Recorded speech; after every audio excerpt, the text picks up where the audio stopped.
sempre fiquei prestando atenção, observando o que essas marcas faziam, por que o Bombril faz assim, por que o fulano faz assado, qual a estratégia que ele está usando, por que ele está fazendo esse... Até hoje, quando eu vejo um comercial, eu fico, mas o que eles estão querendo com esse... Dependendo de quem é a empresa, você sabe, não, tem alguma coisa por trás. Se for uma outra, você fala assim, não, é simplesmente o estagiário que fez a propaganda, né? Então, tipo assim, né? É assim que tu separa, né? Então, aí é que tá. Não é a propaganda em si, a propaganda, a comunicação, ela vai chegar conforme é ali dentro. O que tu quer mostrar? O que tu tá mostrando? Né? Então, acho que primeiro a gente tem que arrumar, olhar para dentro da nossa casa, ver quem a gente é, né? Saber o que a gente está fazendo, aonde que a gente quer chegar, para daí a gente chamar alguém e falar assim, agora te vira, o problema é teu. Sim. Porque simplesmente tu vai transferir o que é para o teu telespectador. Sim. Da internet. Sim. Simplesmente tu mostrar o que tu é. Então, se tu não tem nada relevante para te mostrar, ou se tu não sabe o que tu está fazendo, para onde tu vai, quem é teu público, o que tu quer da vida, o que tu vai fazer?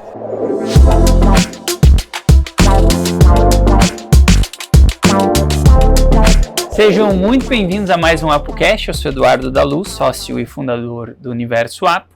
E hoje, para o nosso bate-papo, temos a Sheila Sense Brown. Acertei. Diretora de mercado na Sense Máquinas. Vocês no rebranding tiraram máquinas? Sim. A gente optou por não se limitar apenas a máquinas, né? Entendi. Ampliar um pouco mais esse... Entendi. Empresa há 26 anos no mercado desenvolvendo tecnologias de alta performance para a indústria têxtil. Aqui eles colocaram indústria têxtil, mas eu percebi também, olhando a empresa, que existem outros mercados que vocês atuam também, como tu acabou de comentar, da Condor, né? A gente iniciou, né, em 98 com equipamentos para a indústria têxtil, né, devido a essa aproximação, né, meu pai e o Roberto sempre foram... trabalharam dentro da Hering, né, eram mecânicos, então já tinham essa familiaridade, já faziam projetos dentro da Hering, desenvolviam equipamentos, e então quando eles começaram a empresa, eles sentiram a necessidade de, conversando com os amigos que tinham confecções, né, e viram que uma oportunidade eram as máquinas de cortar viés, e ali dentro sempre tiveram aquele intuito de fazer diferente, vamos fazer uma coisa melhor. Não, isso vai ficar melhor, porque vamos fazer isso, ter um diferencial. Sim. Então eles começaram com as máquinas de cortar viés, e ali dentro foram vindo outras necessidades, que as pessoas falaram, por que vocês não fazem isso? Por que vocês não fazem aquilo? E assim foi ampliando o mix de produtos, até hoje. Então volta e meia tem alguém pedindo alguma coisa, por que vocês não fazem tal coisa? Então só que agora, claro, a gente tem que ter mais responsabilidade, avaliar o que realmente funciona ou não, né? E assim foram surgindo alguns equipamentos que depois a gente foi percebendo a aplicação deles em outras indústrias, que é o que a gente faz até hoje. Porque geralmente uma máquina que é feita para durar, um bem durável, eu preciso vender mais, eu preciso que o meu cliente cresça, ou eu preciso ter outras máquinas, né, outros mercados. E foi o que aconteceu quando a gente começou a desenvolver máquinas de identificação, por exemplo, né? Aplicação de cartelas, aplicações de etiquetas, né? Esses equipamentos a gente começou com um tipo para vestuário e foi ampliando para outros produtos, como bonés, escovas, almofadas, né? Equipamento de segurança, né? Até a Condor também tem equipamentos para identificação de produto. Legal. Acho que eu dei uma olhada, a história empreendedora da tua família, ela é muito importante, né? E tu acha que essa mentalidade, ela foi fator decisivo para ti, como negócio, que a gente já viu que teu pai tem um espírito empreendedor nato, né? Porque ele largou, pelo que eu entendi, algum emprego específico que tu comentou na Hering para começar a empreender e tudo mais, mas o que isso impactou em ti? Eu acho que com certeza, né, tem essa genética, assim, muito forte, né, o meu pai tem que contar um pouquinho a passagem da família, né, o meu pai morava no interior, na roça, né, e perdeu o pai muito cedo, né, assassinado, ele tinha 8, 10 anos, ele era um dos mais velhos, né, então minha avó tinha com 34 anos, ficou viúva com 8 filhos, aos 34 anos, a gente falava de filho há pouco, né? Sim. Então, assim, todo mundo tinha que fazer, tinha que dar certo, tinha que funcionar. Até que chegou um ponto que minha avó vendeu tudo, foram para a cidade, meu pai foi trabalhar na antiga TV Coligadas, filmava, fazia, o Jean falava agora, estava lembrando disso também, então operava lá a TV, tal, e foi fazer Senai, então a partir do momento que ele foi para o Senai, ele conquistou uma profissão, né? Que é o que a gente fala, ele fala até hoje, né? Vai para o Senai, que tu tá garantido. E foi isso mesmo. E depois ele acabou passando em algumas empresas, foi para a Hering, e na Hering, lá foi uma escola para ele, foi um aprendizado. Eu falo que a Hering, ela tem, não é só uma empresa, ela tem um fator na sociedade absurdo, assim, de influência, né? Porque a maior parte das confecções, muitas pessoas vieram da Hering, que montaram confecções, e muitas empresas, fabricantes de equipamentos e máquinas, especialmente têxteis, também passaram pela Hering, né? Então ela foi uma escola, assim, é absurda a influência, né? E o meu pai saiu desse emprego da Hering em 86, ele fala que ganhando 5 salários para pagar 3 de aluguel, 3 salários de aluguel. Então eu acho que coragem, e ele sempre foi muito sonhador, uma pessoa que sempre, ele falava as coisas, um dia eu vou fazer tal coisa, e minha mãe falava, meu Deus, homem, que você está viajando? Ele fala, não, um dia eu vou fazer. E fez. Todas as coisas que ele falou que ele ia fazer, ele fez. Legal. Né? Então eu acho que assim, eu falo que o empreendedor, ele é feito de sonho e coragem. Sim. Tem que ter, isso é fundamental. E a minha mãe vindo nessa onda também, aquela alemoazinha lá de Brusque, meu avô também, o pai dela também era empreendedor também, fazia carro de mola, charrete e tal. A minha mãe tinha salão de beleza, então ela que muitas vezes segurava a onda do meu pai quando meu pai tinha que investir, né? Meu pai, vou vender um carro, vou comprar uma máquina. Sim. E minha mãe, ai meu Deus, agora de novo, vou passar esse aperto, tal. Mas então ela sempre foi uma base muito forte, um ponto de alicerce importante para o meu pai poder voar, porque meu pai sempre foi muito, né, assim, sonhador mesmo, né? Sim. E então a trajetória começou ali, meu pai então alugou uma tornearia para poder começar o serviço de torno e prestava serviço para a Hering. E aí ele foi conquistando outros clientes, mudou de lugar, construiu atrás de casa, investiu ali, cresceu, e eu sempre eu cresci no meio de duas pessoas que eram empreendedoras, né? Eu via aquilo, mas eu queria muito trabalhar fora. Queria ir para uma empresa, eu vi, até esse tempo eu estava lembrando que eu tinha uma oferta na Bung, na época Ceval, era para trabalhar no Xerox. Eu queria muito ir para lá. Porque sabe como é que é? Dentro de casa a gente não quer, a gente quer a empresa grande. Então eu via as empresas maiores e eu admirava, eu sempre queria assim estar lá dentro para saber como é que era, para aprender, para crescer. Eu começo fazendo isso, depois vou para tal lugar. Mas a minha mãe sempre me amarrava bastante. Olha, mas tu vai sair, tu vai gastar mais para ir trabalhar do que se tu trabalhar comigo aqui. Então, assim, passei boa parte ajudando minha mãe, enquanto eu estudei, né? Comecei a fazer faculdade, eu queria fazer arquitetura. Aí meu pai... Aí eu não passei no primeiro vestibular, aí passei para administração. Aí fui fazer administração, fiz 1 ano e meio. Aí meu pai chegou para mim assim, mas teu sonho não era fazer arquitetura? Eu falei, era. Então vai lá, o pai te ajuda, tranca, vai lá, tenta. Fui, fiz, estudei, me formei em arquitetura, trabalhei como arquiteta. Mas chegou um ponto, trabalhei em prefeitura também, em área de gestão, e aí quando chegou um ponto que eu falei, não quero mais isso, não quero mais. Aí foi bem no momento que eu me casei, daí fiquei um tempo off, e fiquei namorando o negócio do meu pai. Eu falava assim, eu queria trabalhar lá. E o meu pai, nessa época, já em 2008, quando eu entrei, então já estava nessa nova empresa, na Sense, que foi fundada em 98 com... É que eu já te contei a história, então agora por favor. Agora eu já estraguei ela um pouco, eu já contei antes para ti, né? Perdi umas partes. Então meu pai trabalhou um bom tempo com essa empresa, depois foi sócio numa outra empresa em 3 pessoas, né? Que essa sociedade não deu certo e ela se dissolveu. Meu pai então ficou fazendo inventou outro negócio na área de material elétrico, que também não era praia dele, que ele não conhecia. E aí ele falou assim, quer saber, eu vou vender o caminhão aqui, vou comprar um torno e uma fresa e vou voltar a fazer o que eu sei fazer. torneiro mecânico, né? Uhum. Me viro. Dou um jeito. Uhum. Serviço tem, ele falava.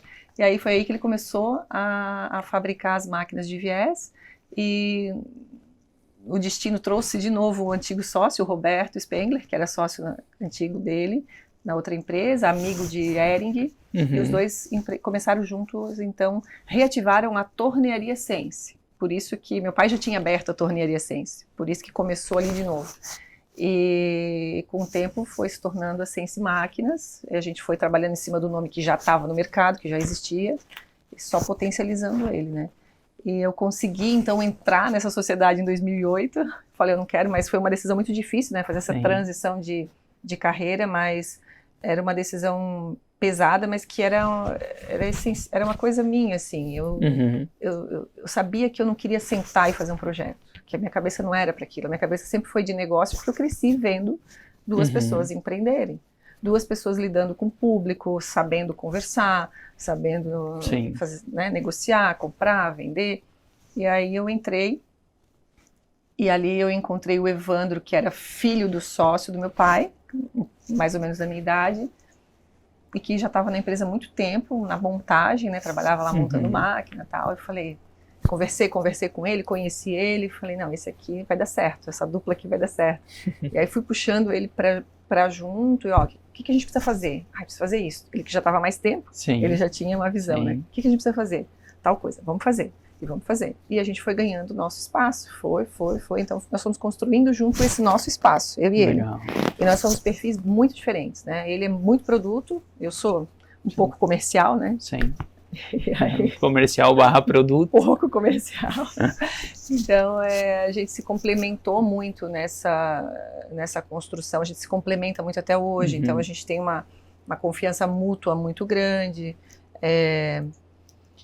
e valores, né? Sim. Porque assim, eu acho que o match mesmo é quando as pessoas que são sócias, elas têm os mesmos valores, têm princípios, né? Porque aí combina, aí dá certo. Por mais que uma seja diferente da outra, mas os princípios são aqueles, né? São parecidos. E aí eu e o Evandro é a mesma coisa, a gente é muito alinhado onde a gente quer chegar. Sim. Então cada um... Eu falo de vendas, tu falou obviamente eu prefiro de venda, dá pra ver que tu é uma ótima vendedora. Mas de produto, porque eu percebo que a gente é muito criativo para produtos. Isso é até que a gente tem que dar uma travadinha, né? Porque senão a gente cria produto toda semana, né? Sim, eu o tempo todo estou criando alguma coisa. A minha cabeça funciona.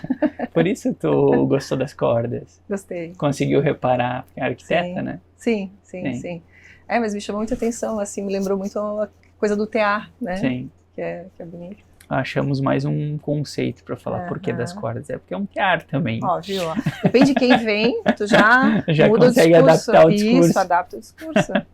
Então, como tu falou da indústria têxtil, acho que a gente atende indústria plástica, metalmecânica e têxtil, né? E mercado B2B, que atendem essas indústrias.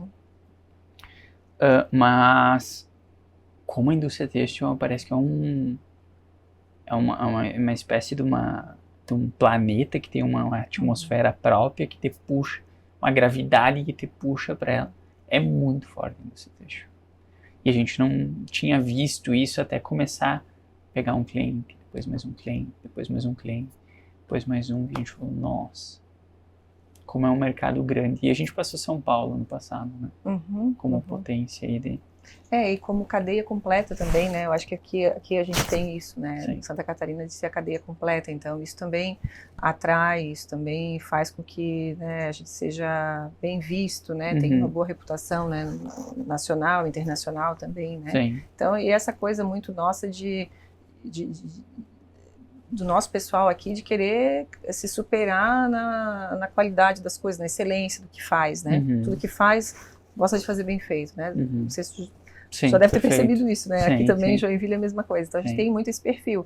Então é um perfil que é uma indústria muito antiga, né? Porque a gente já fala aí da Hering de 150 anos, eu não quero errar aqui, mas é uma indústria muito antiga e que já desde lá atrás já traz essa coisa do bem feito, da qualidade, da robustez, de ter o processo todo verticalizado, né? Então, dentro de uma Hering tinha o processo todo verticalizado. Então, ela já tem uma história muito grande, muito... Então, para a gente só melhora, né? A gente começa e vai evoluindo. Então, a gente tem... E tem boas referências aqui. Muito boas referências, não só a Hering, eu falo da Hering aqui, porque tem tudo a ver, mas muitas outras, né? Então, acho que a gente tem esse potencial, é uma força nossa muito grande. Perfeito. Tu comentou, acho que uma curiosidade ali, não sei se tu sabia, mas tu comentou que lá no início, o seu pai iniciou com carro de mola e charrete. Meu avô materno. E a Menegote iniciou. Ah, é? Iniciou, se eu não me engano, alguma coisa com charretes e foices. Olha só. Eu vou fazer tanques tábua de lavar roupa, né? Sabe aquelas tábuas antigas de madeira, charrete, carro de mola. Mas era a necessidade do produto da época, né? Então... E essa empresa evoluiu, né, em Brusque, que é do meu tio, e hoje eles passaram a fazer carroceria de caminhão. Então, a empresa de carroceria. Saval. Olha só que legal. Então, tem uma história, eu que conto a história deles, né? Mas eu acho incrível, porque é assim que os negócios vão evoluindo, né? Uma hora o carro de mola deixou de ser necessário. Eu acho que e essa é importante, para mim, a importância de ter alguém com um perfil um pouquinho mais generalista. Exatamente. Para ter essa visão de... Tu tá olhando tudo, né? Eu tô fazendo aqui o meu dia a dia, mas tu tá pensando... Atento no mercado. O que tá... Mas será que daqui 10 anos, daqui 5 anos, eles vão fazer esse processo desse jeito? Sim. Será que essa máquina não vai ser diferente, relevante para mim? Eu vou ter que criar o que vem depois, né? Então isso é algo que é o que mais me incomoda, que é uma incomodação que é necessária, né? Sim. A gente precisa ter essa incomodação de saber, tá, e aí? Que mais? O que será que eu vou fabricar daqui 20 anos? Não sei, meu avô parou de fazer carro de mola. Sim, que pedaço de mundo eu vou querer ter lá na frente. Porque eu quero estar lá, né? Então eu acho que assim, todo esse nosso trabalho, especialmente assim, eu acho que a minha visão para o nosso negócio é de tu construir uma marca, a gente construir uma marca que ela seja capaz de produzir, sei lá o quê. O que mais? O que mais eu posso produzir? Por isso a retirada do máquinas, né? Porque acaba limitando muito, né? Eu acho que assim, a gente acha que quis deixar mais amplo isso, né? E trazer como tecnologias de otimização, que realmente a gente entendeu já nesse processo que otimizar é uma coisa que a gente faz muito bem, tanto no negócio como nos produtos. Então, nós temos uma genética otimizadora, né, um olhar assim muito para resolução, para agilidade, para ajuda, né? Então a gente tem isso muito forte. Então tudo que a gente faz é sempre com um olhar muito otimizador. Perfeito. Né? Então a gente traz o tagline de tecnologias para otimização, mas a gente não vai soltar o Sense Máquinas, né? Tanto que o Sense Máquinas é o que nos trouxe, o que as pessoas nos conhecem, nos reconhecem. A gente só tirou inicialmente da nossa logo para trazer um pouco mais de simplicidade, de abertura mesmo, de enxergar a Sense como... Sim, para a possibilidade de novas frentes também, né? Essa questão, antes da gente pular para os próximos tópicos, essa questão de... Porque não foi uma sucessão, né? Mas tu teve que conquistar esse teu espaço, como tu mesmo comentou. E isso foi em 2008. 2008 eu entro no negócio e como uma arquiteta que era, né?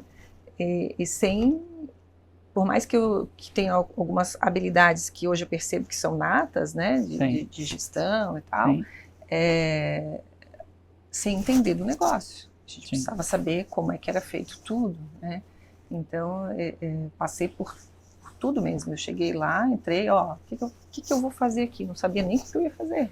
Porque era meu pai que estava lá dentro com o computador, fazendo os boletos, mandando as notas, né? Atendendo o telefone, e o Evandro lá montando máquina. Então, a gente teve que criar uma estrutura mínima, né? Dizer assim, olha, aqui, deixa aqui, nós vamos organizar essa área de manutenção. Então, criar alguns processos. Como é que funciona quando alguém liga e pede manutenção? Como é que funciona quando... Então a gente foi... Eu enxergava as coisas assim, tem que ter um padrão, para a gente parecer uma empresa né, Uhum. profissional, uma marca, a gente precisa ter uma coisa padronizada, né, então, um sistema. Então a gente começou a criar esses processos minimamente necessários para um negócio. E foi assim que começou. Então eu fiquei muito tempo envolvida em questões operacionais por necessidade pura, né, de implantações mesmo e de aprendizado, que eu acho que assim que me ajudou demais, porque no começo era eu e o Evandro na mesma sala e nós dois discutíamos quanto que a gente vai comprar, quanto de estoque que a gente vai fazer, como é que está o caixa, peraí, deixa que eu já olho. Então a gente junto, a gente desenvolveu um jeito próprio de administrar o negócio, muito intuitivo, muito no nosso feeling também, né? Muito pela experiência dos dois, né? Como que tá, e como que eles fazem, tá, e como que a gente melhora? Tá, mas por que eles estão fazendo assim? Por que eles estão comprando desse fornecedor? Vamos olhar outros. Então a gente começou a criar esse processo que a gente precisava, só que isso foi nos acreditando mais valor na gente, né? Então os nossos pais lá dentro começaram a perceber que as coisas que nós estávamos fazendo estavam dando resultado. E assim é ano após ano. Não posso... Hoje é diferente, né? Hoje não é que é diferente, é que muitas empresas estão muito mais rápidas, têm muito mais informação, depende do tipo do negócio. Mas um negócio que fabrica máquinas, se eu começasse hoje, jamais ia fazer. É muito complexo. Não é fácil fazer máquina, gente. Trabalhar na área digital, mas máquinas, tu tem que comprar o ferro, tu tens que fazer um projeto, tu tens que construir, tu tens que e sabe o que é o mais impressionante? Tu tem ainda que vender. Isso aqui é um absurdo. Ninguém chega querendo comprar, né? Hoje é tão difícil fazer, tu tem que vender. Então... Mas existiu uma época que as pessoas iam atrás, né? E a gente sempre foi comprado, né? Sim. Sempre. E eu vejo que não é uma característica só minha, é muito do pessoal que é dessa área. Quem fabrica mesmo tem essa característica e que entende que isso é um ponto a melhorar mesmo dentro. Para mim sempre eu considero um ponto a melhorar essa questão de comercial, né? Hoje a gente está começando agora a estruturar melhor o nosso comercial, porque até então era quem pegou o telefone aí vende. Assume. Sim. Legal. Isso inclusive eu coloquei lá para frente pra gente comentar. Eu percebi que vocês são muito mais farmers, cuidam mais da casa do que propriamente expandir carteira, né? Sim. Então isso é uma coisa que eu percebi. Mas, então, tu entrou em 2018 e 2008, e quando tu assumiu como diretor e CEO lá da... A gente nunca chegou nessa conversa, assim, propriamente dito, assim, a partir de hoje, é você que é CEO, que você assume. que dirige, a gente nunca chegou. Mas, assim, foram coisas que foram se acomodando, assim, né? Eu vi que porque também eu tenho uma posição muito respeitosa com todos eles lá, né? Então eu não gosto assim de... a gente tem que entender a história que eles construíram, tudo que foi feito até agora, e a gente foi assumindo devagarzinho, de uma forma mais orgânica, foi ganhando aquele espaço. Então cada ano que fecha, quando a gente fecha o resultado do ano, a gente se sente um pouquinho mais forte, um pouquinho mais, opa, eu posso um pouco mais, esse ano eu vou dar umas passadas maiores, assim, então a gente vem agindo nesse formato, mas eu me posicionei sim como porta-voz da empresa, né, e isso tá ok, tá confortável para todo mundo, mas é uma coisa assim, a gente meio que foi ganhando. Chegou um ponto que foi, eu acho que 2021, 2020, por aí, 2021, que a gente então pediu para modificar essa estrutura nossa a gente conversou internamente, e a gente entrou na sociedade, então, com um percentual, eu e o Evandro, a gente passou a ser sócios com 100%, cada um, e aí, então, a gente ganhou um pouquinho mais de um pouquinho mais de força, né? Mas sim, a parte prática mesmo, dia a dia, isso tudo é uma coisa que tá comigo e com o Evandro. Os dois estão na empresa, mas eles contribuem muitas vezes, muito mais com o desenvolvimento de um produto, né, a melhoria dali de um processo. Então, acho que essa contribuição deles é muito importante para a gente, porque foram eles que criaram, né? Eu acho que essa mentalidade criadora nasceu com os dois. É importante que ela permaneça Sim. dentro da Sim. nossa casa, sabe? Sim, até que alguém consiga assumir, né? Porque em algum momento todo esse conhecimento, esse feeling, isso daí que leva tempo para se conquistar, alguém vai ter que pegar isso daí, ou tu não vê isso daí acontecendo? Não, sim, é que esse processo criativo, né, a gente conversa muito sobre isso, né, ele já é feito, né, hoje, né, então tanto eu e o Evandro, a gente também herdou um pouco essa coisa desse olhar de, tá, por que a gente não pode fazer isso? Como que a gente faz? Vale a pena? Não vale? Então a gente traz isso, né, eu e ele, a gente já tem muito isso forte, mas a gente também entende que a gente tem que ter um método para que isso, um método descrito para que isso seja bem introspectado na cultura da nossa empresa, para que a gente possa evoluir criando novos produtos, né? Então, para que cada pessoa que entre já cai nesse fluxo, né? Essa questão até, a gente entra no assunto da inovação, e foram praticamente 13 anos, né, para te conseguir, desde 2018 até 2021, que tu ergueu a mão e falou assim, não, agora, eu tenho uma pergunta até que quando eu discuti com a Lu a sua pauta, a Lu é jornalista aqui, eu falei, olha só que legal, cara, a gente tem que trazer mais mulheres da indústria, porque é muito difícil. É muito difícil, a gente tenta. E é um mercado que eu não sei se obviamente, historicamente, ele é um mercado muito, sempre foi dominado, né, muito masculino, não sei porque nunca parei para estudar sobre isso, né, mas agora como que foi essa questão para ti? Tem vários pontos, né, dentro desse contexto. A gente está falando muito superficial, né, então eu vou entrar em alguns pontos, até porque, como eu te falei no início, né, eu sou uma pessoa, eu sou muito respeitosa com tudo que eles fizeram, que eles construíram, né, eu nunca vou chegar e vou dizer, não, eu fiz isso, eu fiz aquilo, eu fiz, porque primeiro que a gente não fez nada sozinho, né, sem esse início tão difícil dele, sem essa criação desse negócio complexo, a gente não estaria aqui hoje. Acho que o que a gente conseguiu foi trabalhar, tratar, melhorar e levando para um outro nível, né, o negócio. Então, eu tenho muito esse olhar. Mas ali por 2000 não sei se foi 16, 17, agora eu não sou muito apegada a essas datas, assim, eu sou um pouco perdida. Eu conheci uma pessoa, num grupo de corridas, que se tornou nosso consultor, que foi o Roberto Vilela, que é o do Novo Hunter. Sim. Então eu conheci o Vilela lá e vi que ele fazia um trabalho de consultoria para empresas, comercial. Então eu fiquei observando ali o perfil dele e falei, nossa, se eu pudesse ter um cara desse no meu time, nossa, ia ser fantástico. Porque o que acontece? Eu sou mulher, eu era mais nova no negócio, eu não era da área, né? Eu não vim de formação, eu vim de formação de arquitetura. E então, assim, e a mulher, ela tem muito disso, né? O homem, ele chega e diz que sabe fazer. Ah, não, deixa comigo. A mulher, se ela não tiver 100% certa que ela sabe fazer, ela não vai levantar a mão e fazer.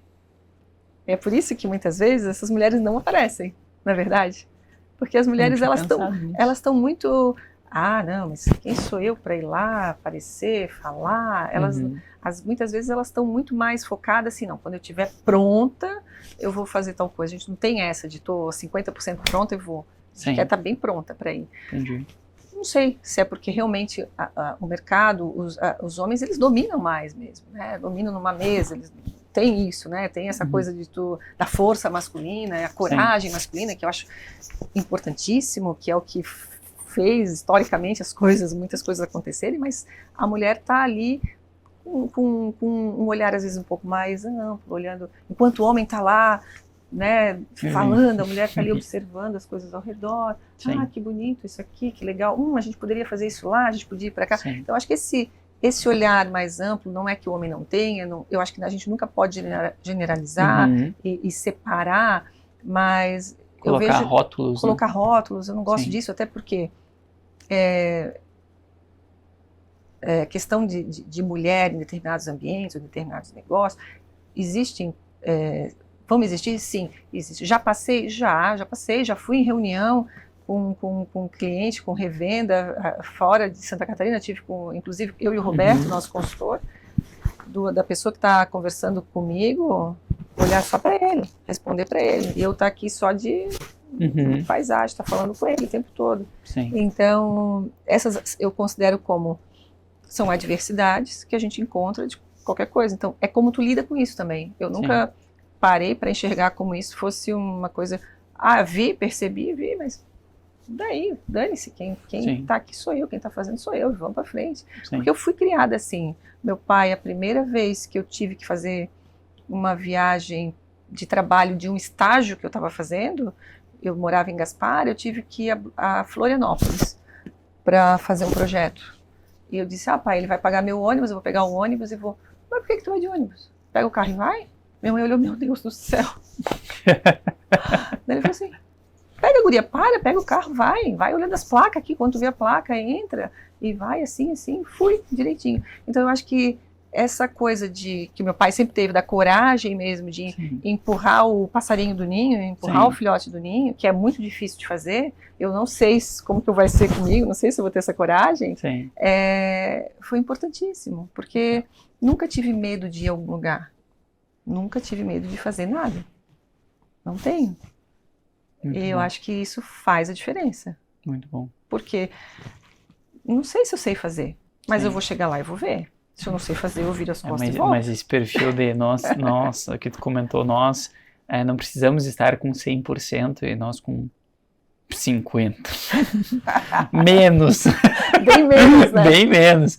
Não, deixa aqui que eu faço. Sim. Tu tem isso daí também? Tenho. Né? Deu pra ver já na nossa conversa até antes da gente começar a gravar. Aquilo que eu te falei, né? É não estudar para prova, é não fazer tarefa. Quando chega na hora, bora lá, tu tem que dar fazer um jeito. Acontecer. Peraí, é prova de história, vamos ver o que dá para tirar disso aí. Eu converso até com a minha esposa em casa, eu falo, mas peraí. Eu falo para ela, meu Deus, a gente tá atrás de mais mulheres para gravar. As 3 primeiras que a gente convidou, as 3 falaram, e isso entra um pouco no que tu falou. Eu não tinha percebido isso. Porque as 3 super concordaram e depois desistiram. Quando estava chegando próximo a data. Vai surgir tal imprevisto e tudo mais. E eu, obviamente, né, tranquilaço, tudo bem. As portas vão continuar abertas para vocês aparecer. E eu chegava em casa e comentava com ela. Falava, mais uma desistiu. E eu falei, será que não é o mercado? A gente quer forçar uma coisa que não existe? Porque ela é da área da saúde. E ela é neonatologista. Então, só que lá no ambiente dela é 100% mulher. Já é totalmente o oposto. Eu falei, será que não é do mercado mesmo? Como o teu mercado é assim, tu não vê homem praticamente lá dentro, é muita mulher. Em UTI neonatal, né? Quem sabe seja isso, mas a gente não vamos nos inquietar. E tanto que hoje, por exemplo, hoje tem o dia inteiro de gravação, 2 gravações hoje, uma com você, e a outra com a Charlotte da Valoren, também, que é uma executiva. Então, a gente está buscando mais isso para mostrar para as mulheres que a indústria, para o mercado, que a indústria também é um espaço que precisa desse cuidado. Só para complementar o exemplo da nossa educação, ela funciona tão bem porque a Ana toca. A Ana que tem o cuidado de, se tu vir na educação, tu vai estar na parte do happy hour, do coffee break, fica aqui, de todo networking e tudo mais, o pessoal fica aqui discutindo e tal. Lá, se tu deixar a tua camiseta, o teu casaco em cima ali, pois elas vão pegar, vão dobrar, vão colocar aqui, repõe todas as águas, faz isso, ela orquestra aquilo ali maravilhosamente bem. Coisa que é um olhar desse cuidado, né? E eu acho que isso não tem a ver com ser mulher. Só que eu acredito que é um perfil que é uma característica que talvez seja mais forte mesmo. Sim. Né? Eu acredito nisso. Eu acredito que existem características dominantes né, em ambos que se os complementam, lados. né? Perfeito. Então eu vejo o quanto que é importante, assim, e o meu sócio lá, a esposa dele também veio trabalhar com a gente, uma baita vendedora, e ela brinca, né? Ela fala assim, olha, ele é casado comigo e contigo. Eu falo, ninguém quer se separar dele, né? Mas né? Então, assim, acaba sendo realmente, sociedade é um casamento, né? E quando tu tu entende que essas diferenças, elas são realmente muito complementares, eu acho que isso é um tempero, são ingredientes que fazem diferença, Sim. né, num negócio. Sim. Aí a gente entra na inovação. Assim como, não sei quem, tu falou assim, ó, se eu fosse iniciar empreendendo, não sei se eu iria para máquinas. Eu falo exatamente a mesma coisa dentro da nossa área, eu falo, nossa, é muito difícil, mas no fim a gente ama o que a gente faz, né? Sim. Mas ambos, tanto a nossa área, porque nós trabalhamos com inovação, nós fazemos parte de transformação digital, implantação de processos de vendas, insight sales, marketing, tanto operacional quanto estratégico, que são duas coisas totalmente separadas. Quando a gente entra com isso dentro das indústrias, ou dentro do mercado B2B, parece que você fecha assim. Ergam-se os escudos e se cria aqueles microfeudos dentro da indústria. É bem complicado. Por conta da inovação. Porque tudo que é fora do nosso habitat natural, a gente costuma a se defender. Não, peraí. O que é isso? Não conheço. Já funciona bem aqui. Não, isso aí a gente já tentou. Não, isso aqui não vai dar certo. Isso é frescura, não sei o quê. A gente sofre muito com isso dentro da indústria. E como é isso para vocês, a inovação dentro da indústria? Porque vocês inovam com máquinas. Vocês levam soluções para dentro da indústria. Como que é isso para vocês? A gente acha que nunca inova o suficiente. A gente acha que sempre está atrás, sempre está correndo, sempre precisa ter uma coisa nova, precisa ter uma coisa melhor, precisa ter uma coisa... Tá, por que a gente vai fazer isso? Mas fulano já faz. Não, então vamos fazer. Se for para fazer, tem que ter um diferencial. Tem que ser diferente. Então, eu acho que essa é a parte mais complexa e é a parte que a gente tem que estar mais aberto para ver, ouvir tudo que todo mundo fala. Porque às vezes um comentário que o Jean fez ali e que daqui a pouco o outro faz ali, eu percebo, peraí, tem uma dor aqui que talvez isso aqui pode ser uma oportunidade. Ou não, ou é só uma bobagem. Talvez é só uma bobagem agora, mas no mês que vem, ano que vem, ali eu vou dar uma olhada nisso de novo. Então é um misto de coisas, né? De experiências que a gente vai fora para buscar, né? Vai numa feira, vai numa viagem internacional, todos os lugares. Você sabe muito bem o que eu estou falando, né? A gente tem um perfil bem parecido, mas eu acho que esse processo de criatividade, deixar muito aberto para tudo que tu vê, todas as experiências que tu vê, que tu vive, deixar isso aflorar para que a gente possa olhar isso com mais cuidado e perceber o que a gente pode aproveitar, em que momento, né? Então a gente faz. A gente agora, esse ano, vamos para a China, ano retrasado estivemos na ITMA, nós temos algum envolvimento com outros setores também, que a gente conquistou através de boas conexões, né? Então acho que isso, eu falava ali do Roberto, mas eu acho que faltou complementar uma parte. Quando ele entra no nosso negócio, uma consultoria, que tu traz uma pessoa que vem do têxtil, né? Que é engenheiro, que tem uma formação, que é homem, que é mais velho, que é de fora, e traz também peso para te ajudar a pautar, a dizer assim, não, isso aqui que tu está fazendo está certo, isso aqui não, vamos um pouquinho mais para lá, vamos um pouquinho mais para cá.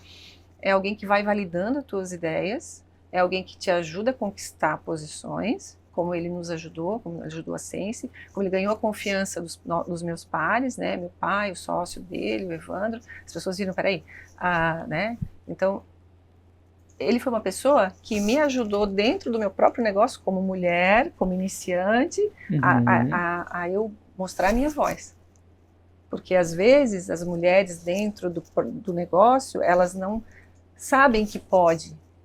Elas não conseguem falar um pouquinho mais alto, elas não conseguem se mostrar, porque elas não se sentem confiantes o suficiente para fazer isso.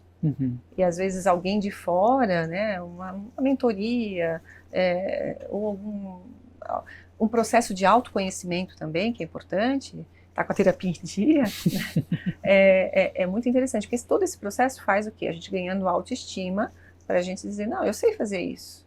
Eu sei fazer, eu posso ir ali, eu posso fazer. Então, nesse momento que ele entra para nos ajudar, como ajudar a Sense, ele me ajuda muito particularmente como pessoa, como sendo mentorada, né? E também começa a mostrar para a gente, do tipo assim, poxa, vocês têm máquinas na Coach, vocês têm máquina na Riachuelo, vocês têm máquina em outro lugar.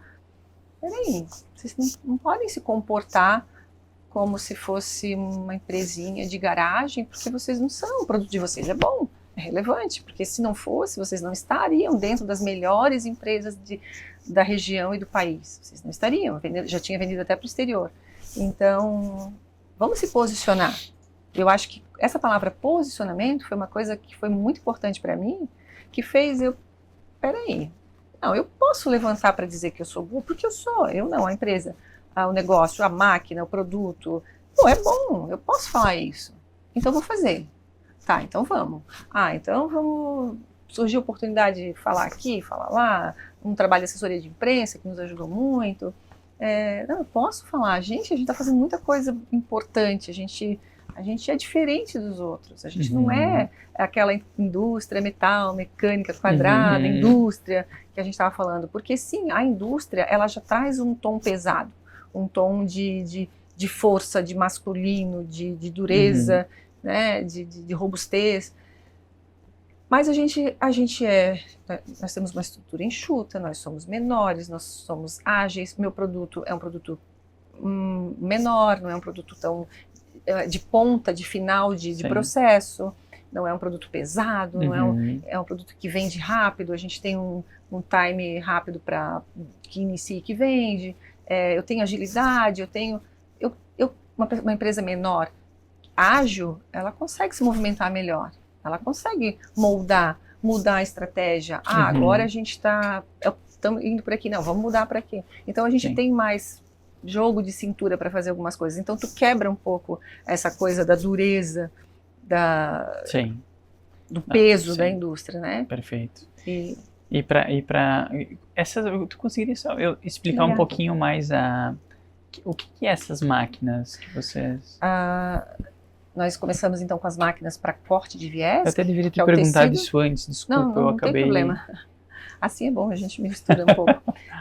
São máquinas para corte de viés, que são rolos, né, de malha, que fazem os acabamentos, né, o viés. Retilíneas.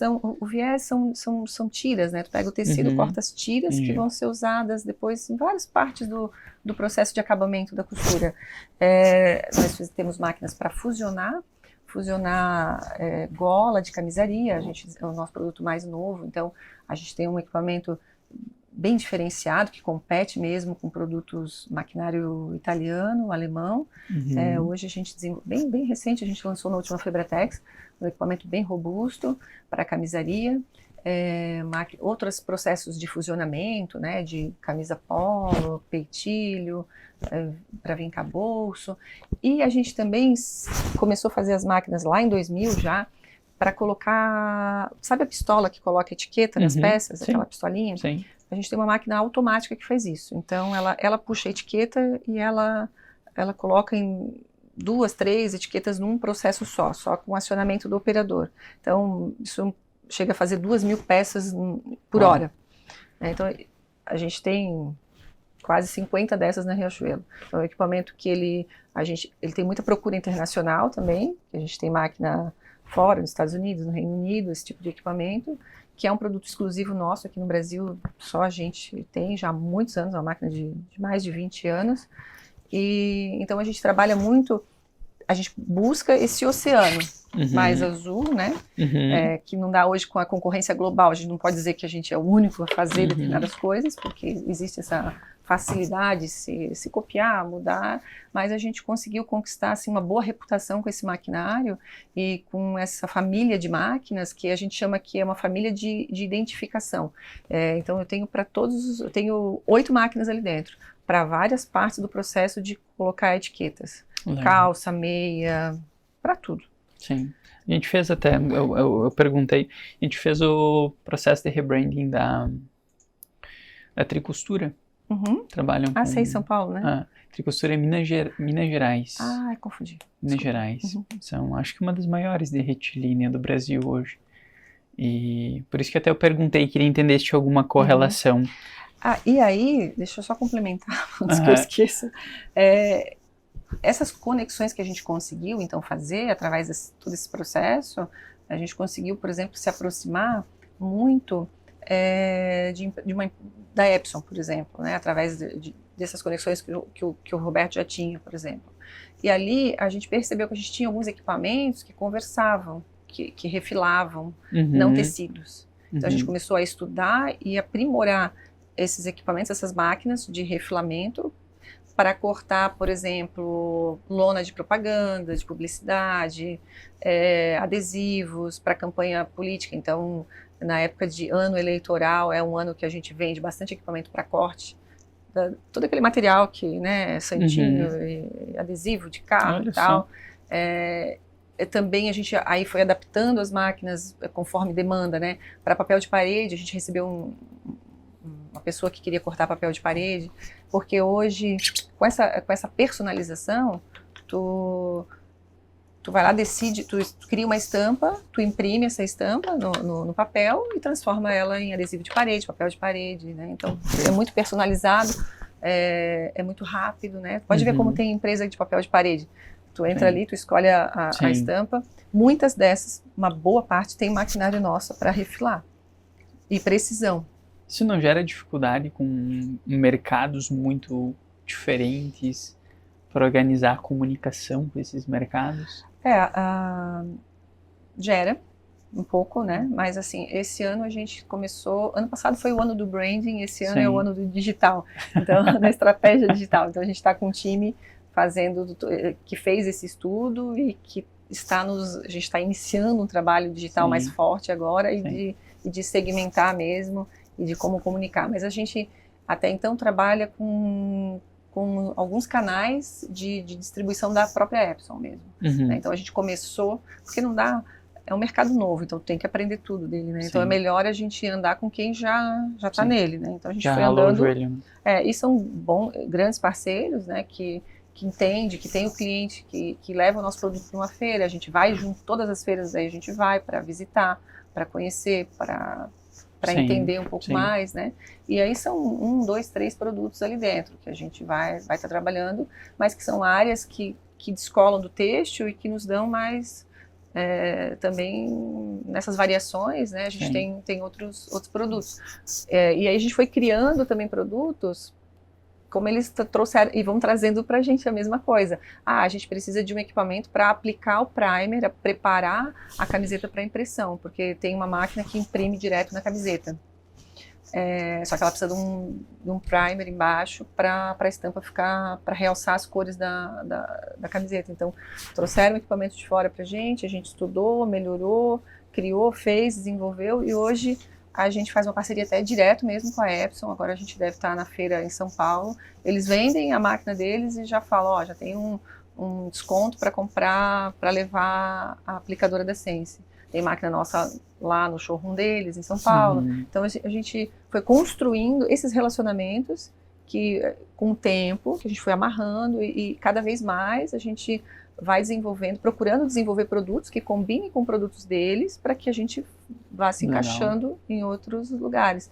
É aquela coisa, né? Quer ser bom, tem que andar com quem é bom, né? É verdade, e isso é muito inteligente. Vocês usaram ele como canal de venda para um produto do mercado que vocês não dominavam.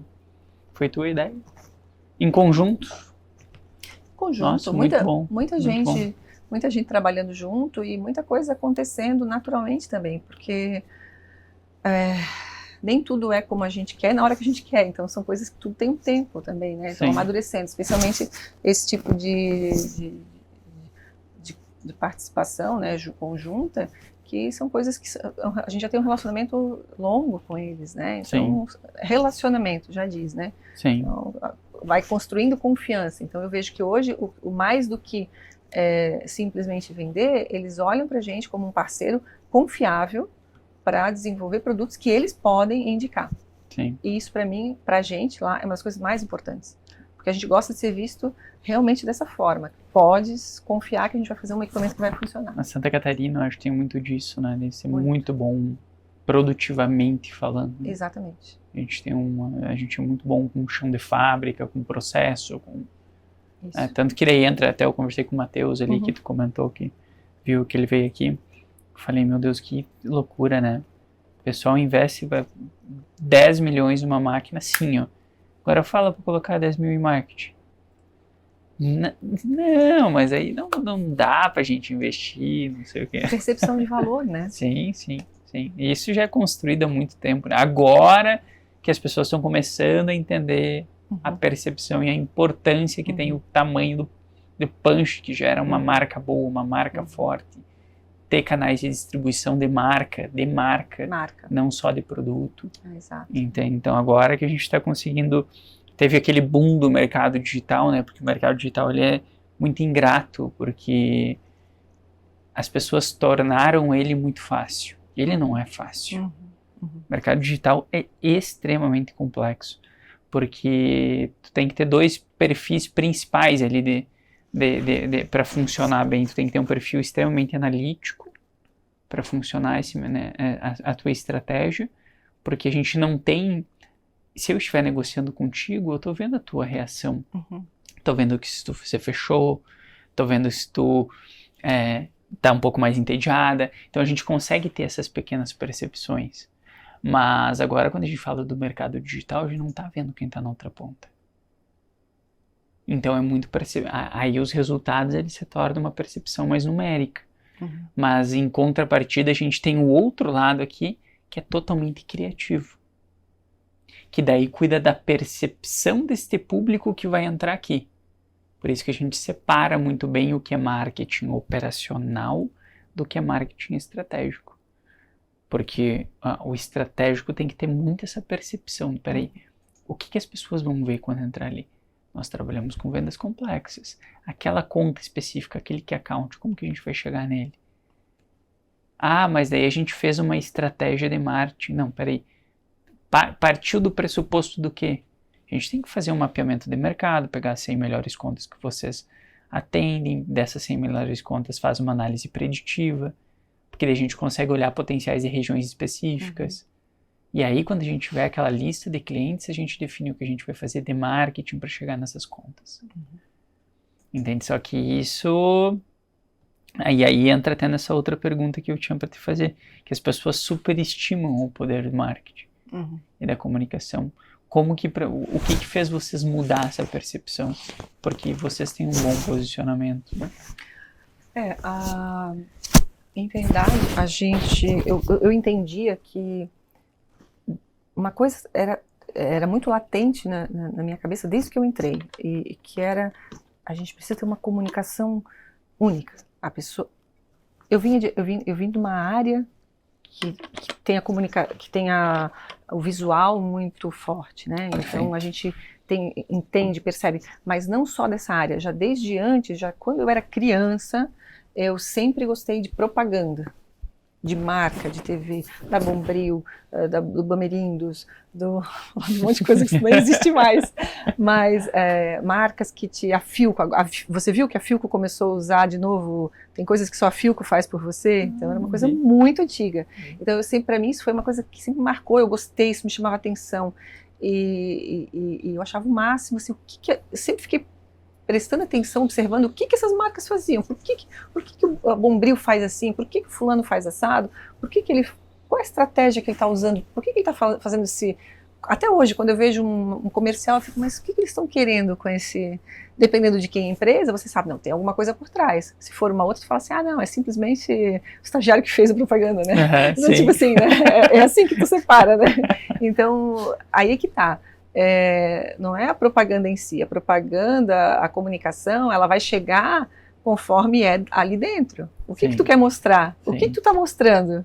Né? Então, acho que primeiro a gente tem que olhar para dentro da nossa casa, ver quem a gente é, né? Saber o que a gente está fazendo, aonde que a gente quer chegar, para daí a gente chamar alguém e falar assim, agora te vira, o problema é teu. Porque simplesmente tu vai transferir o que é para o teu telespectador da internet. Simplesmente tu mostrar o que tu é. Então, se tu não tem nada relevante para te mostrar, ou se tu não sabe o que tu está fazendo, para onde tu vai, quem é teu público, o que tu quer da vida, que tu vai fazer? É o que acontece muito, crises de identidade, né? A gente teve essa crise de identidade. No segundo ano da empresa, como a gente dobrava de tamanho cada 3 meses, assim, foi bem... vocês vendem, a gente usa esse exemplo, né? Vocês vendem tem uma empresa de açaí, vocês vendem para mim? Vendemos. Uhum. Vocês, somos a Menegote Máquinas, vocês vendem para mim? Vendemos também. Então a gente teve muito essa crise de onde que a gente quer estar, em qual parte do mundo, né? Esse exercício de pegar, olhar à frente, qual parte desse mundo a gente quer estar. E não tem nada a ver com açaí ou com a Menegote. É tem simplesmente entender o que eu gosto de fazer. Exatamente. O que eu sei fazer. Não é menos, e até a gente fala, eu acho, na verdade, até esse dia o Vigers da Condor, ele me indicou para um cliente, um amigo dele que veio conversar comigo, a gente marcou uma reunião, bate-papo, tem que conhecer esse cara e tal, para falar sobre essa expansão, né? Uhum. A gente trabalha nesses projetos de expansão. Aí eu conversei com o cara é B2C. Eu falei, vamos conversar, quero conseguir abrir, quem sabe, a tua cabeça para alguma coisa, mas não é o meu mercado. Eu falei, e sabe por quê? Porque eu acho o B2C muito mais difícil. Uhum.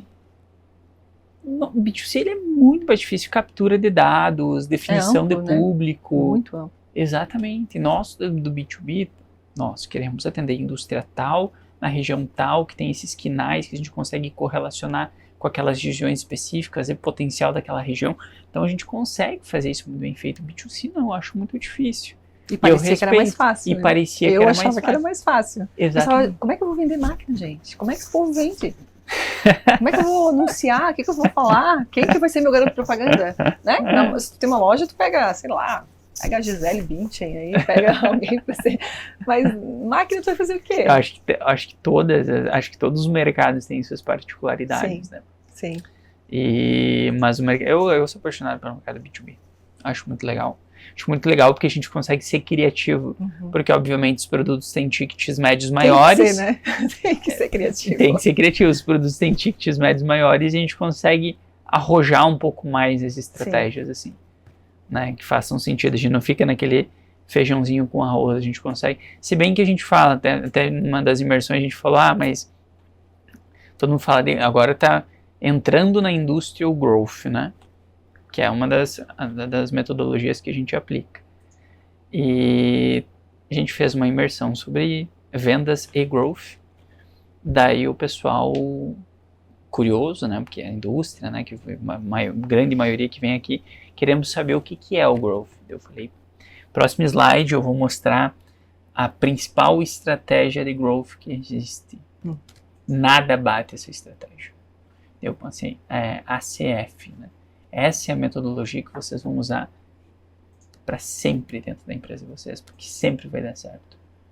E todo mundo, é engraçado ver o pessoal anotando nas agendas, né? E eu deixei, eles vão anotar o ACF, porque eles têm que lembrar do ACF. E passou, o próximo slide é arroz com feijão.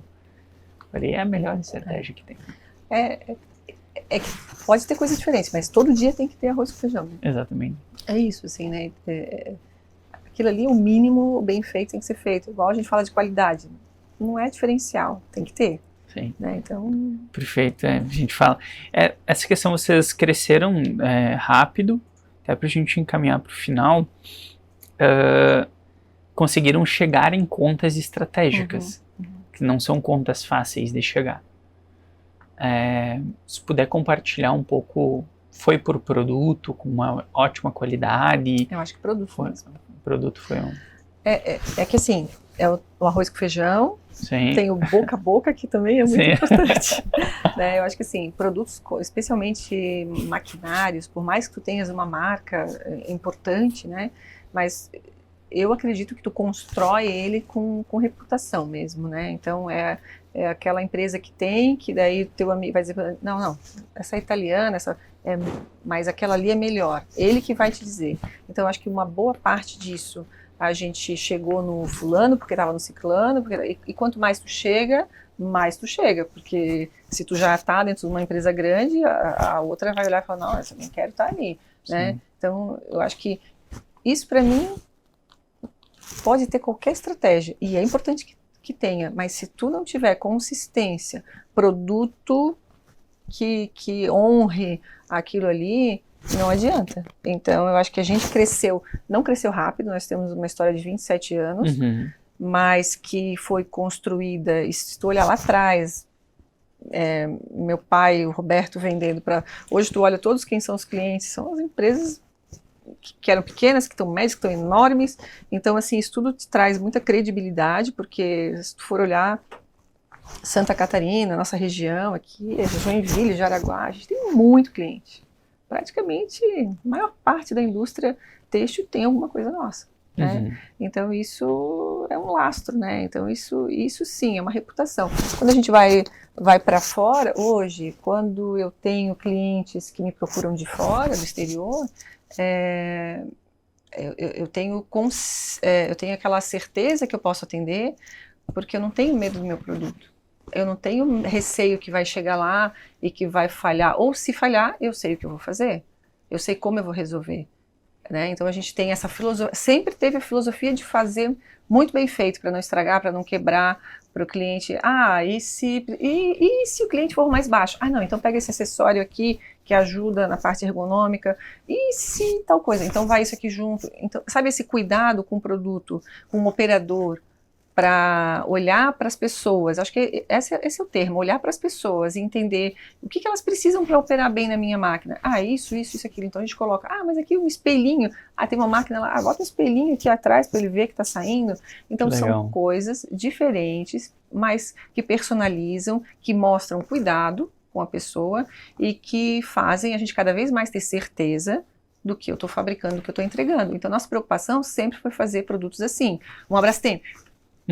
Né? Legal. Aí muitas revendas, mas eu não consigo vender tua segunda máquina porque o cliente não compra. Poxa, isso para mim era motivo de eu ficar envergonhada muitas vezes, porque a revenda ficava na mão da revenda, né, refém da revenda. Não, mas não, só vou vender uma vez, nem para voltar lá, porque não dá manutenção. Então eu achava assim, poxa, né, tô indo na contramão. Até que a gente entendeu, peraí, tá todo mundo falando de sustentabilidade, tá todo mundo falando de utilizar menos recursos, eu já faço isso, tô com vergonha disso? Claro que não, vou falar disso. Vou falar que nós somos uma empresa que se preocupa com que os nossos equipamentos sejam duráveis, que não vire sucata, tanto que a minha máquina hoje no mercado tem um bom valor, usadas, difícil, tem gente que liga para mim, tem máquina, vocês têm usada? Eu não tenho, mas antigamente era assim, não tenho, mas fulano tem, eu passava o telefone do fulano, vendia, eu saía na internet, então tem valor de mercado. Então isso é um maior orgulho pra gente, então a gente consegue ter propriedade para vender. Aí eu vendo para o Piauí, eu vendo para o Reino Unido, eu vendo para o México, tranquilo. Eu tenho a pessoa que fala, a pessoa que vende, a pessoa que faz treinamento, se precisa, eu mando peça, tenho segurança para fazer. Então, quando tu tens tudo isso... Acontece. Aí a sorte vem. Sim, perfeito. Né? Perfeito. A gente viu muito essa onda, né, de empresas vindo com o digital no nosso mercado, empresas crescendo muito rápido só que a gente via muito também essa não preocupação. Eu tenho muito isso, a gente se preocupa com os detalhes de cada coisinha que a gente tem aqui dentro, porque eu vim da indústria. Eu vim da construção, trabalhava com porto, trabalhava com... Então a gente tem muito esse... Mas eu vi que muitas pessoas cresceram via digital, só que é um produto que não se sustentava no mercado. É só preocupado na venda. Aí ficava enchendo o topo de funil, vendendo, e aqui saindo, né? Saindo. Isso é muito ruim para a marca, né? É péssimo. A gente passou, obviamente, por uma fase ruim ali até acho que os 2 anos da empresa, que é muito nova, né? Tudo muito novo. E até onde a gente teve essa crise, não, senta, não, deu. Vamos olhar para dentro. E aí a gente começou todo o processo de... É que não tem jeito. Sim. O caminho é esse. Acho que sim, enquanto a gente não parar para fazer o que tem que ser feito de verdade... Sim, perfeito. Para a gente... só para a fim de curiosidade, faz tempo que vocês estão exportando? Faz bastante tempo. Bastante tempo, mas sempre... Foi uma oportunidade? Sempre recebi aqueles e-mails que eu achava que era vírus, que era gente de fora pedindo alguma coisa, entrava no nosso site. Os indianos querendo roubar teu site.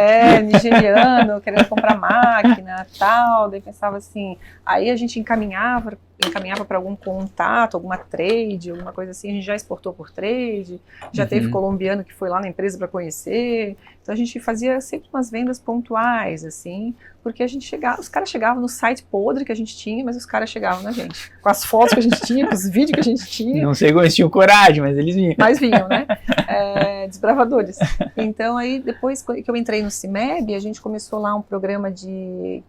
Eu entrei no CIMEB por causa desse programa, que eles foram lá em Gaspar, fizeram uma apresentação e falaram, a gente vai fazer um workshop, parecia uma pós-graduação, porque durou 1 ano e meio, para internacionalização de empresas.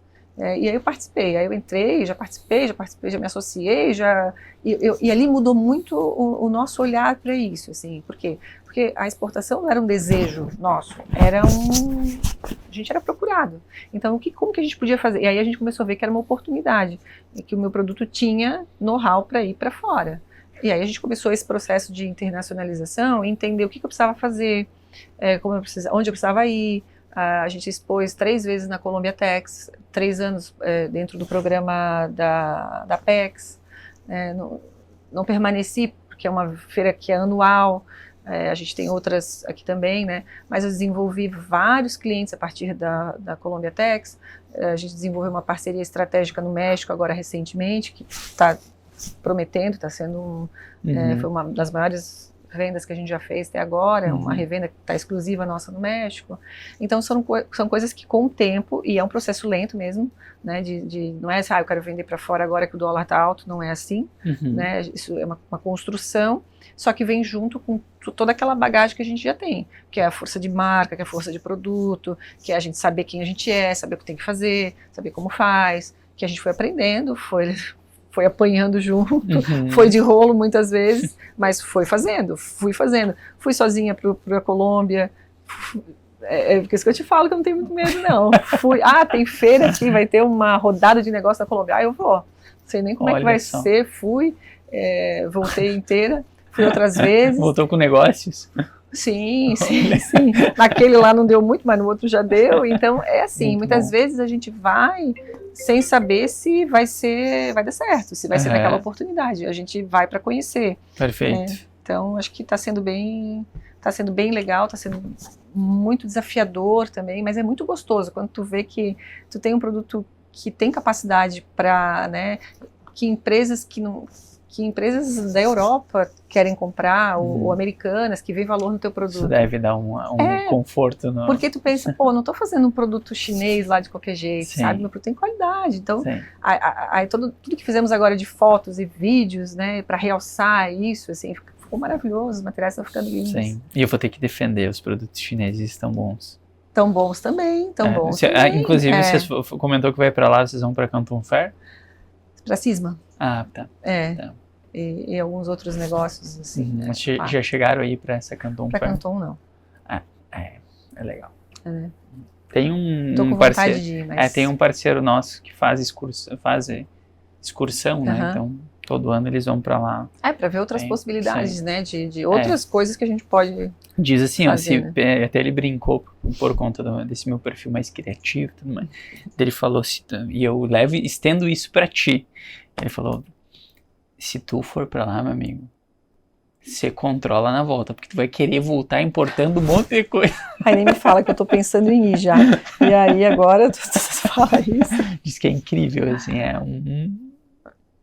uma mudança. Um monte de possibilidades. Não, mas realmente, eu acho que eles surpreendem muito, assim, os carros, né, tudo que uma época a gente falava, é chinês, agora a gente já olha, chinês, né, a gente já olha com outro olhar, né. Porque quem vende muito valor agregado até então era Estados Unidos, né, tinha muito valor agregado nos produtos, e a China está conseguindo reverter muito mais isso. Mas que bom que os nossos concorrentes não estão assim nesse nível ainda. Muito bem. Para a gente encerrar, a gente tem 2 perguntas. A primeira é, se tu pudesse voltar no tempo, e eu nem vou voltar tanto, eu vou voltar para 2008, quando tu entrou na empresa. Qual seria o conselho que hoje tu daria para Sheila lá, de 2008? Eu acho que eu tinha que ter ter sido mais corajosa ainda lá atrás, porque eu acho que esse sentimento de achar que eu não era apta para fazer determinadas coisas, ou de entrar em determinadas, ou me apresentar como, oi, eu sou da Sense e faço isso, né? Eu acho que isso atrasou um pouco para mim, eu acho que, às vezes a gente acha que atrasa, mas tudo tem seu tempo, né, de acontecer, mas eu acho que esse processo de achar que ainda, não, mas a gente ainda é pequeno, a gente é muito pequeno para isso, a gente, pô, fulano nem sabe quem eu sou, eu acho que eu poderia ter sido um pouco mais cara de pau, poderia ter sido um pouco mais corajosa para bater na porta mesmo e mostrar o que eu fazia. Eu acho que eu demorei um pouco nisso, né? Mas como eu confio no tempo, eu acho que estava no tempo certo. Somos dois. Falei nada que o tempo não dê jeito, né? Te prepara, né? Sim. Eu acho que talvez Revela naquele muitas tempo coisas. eu tivesse feito a abordagem incorreta, né? Então eu acho que eu precisei viver tudo isso também para saber fazer, ser mais assertiva. Mas assim, como eu te falei antes, nós mulheres gostamos de chegar bem preparadas. 100%. A gente não quer chegar a 30%. Se eu te contar como eu comecei empreendendo, tu vai falar, viu? Eu falei que vocês começam com 5%? Nem 50%, é 5%. E se pudesse deixar um conselho para algum executivo que está nos ouvindo, um conselho que para ti fez muito sentido, que alguém algum dia te deu, alguma coisa nesse sentido, qual seria esse conselho?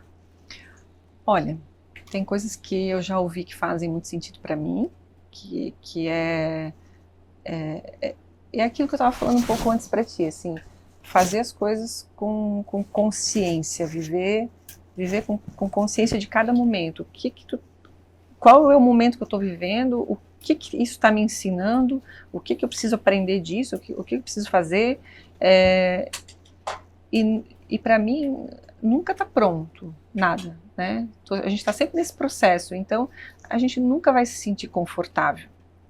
A gente nunca vai se sentir confortável se a gente estiver na subida. Nunca. Perfeito. Né? Porque o tempo todo a gente está... agora tem isso para fazer. Agora tem aquilo. Agora eu estou com isso. É natural. Se eu não estiver sentindo esse desconforto, eu não estou crescendo.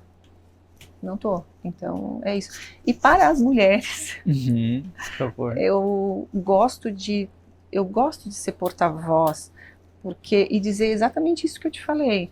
A gente não precisa esperar ou achar ou esperar que está 100% pronta, né? E eu acho importante a minha fala, muitas vezes, para as pessoas verem que não precisa ser mega nada. Simplesmente mostrar o que eu faço. Eu faço desse jeito e funciona, né? Não precisa ser uma estrela de Hollywood.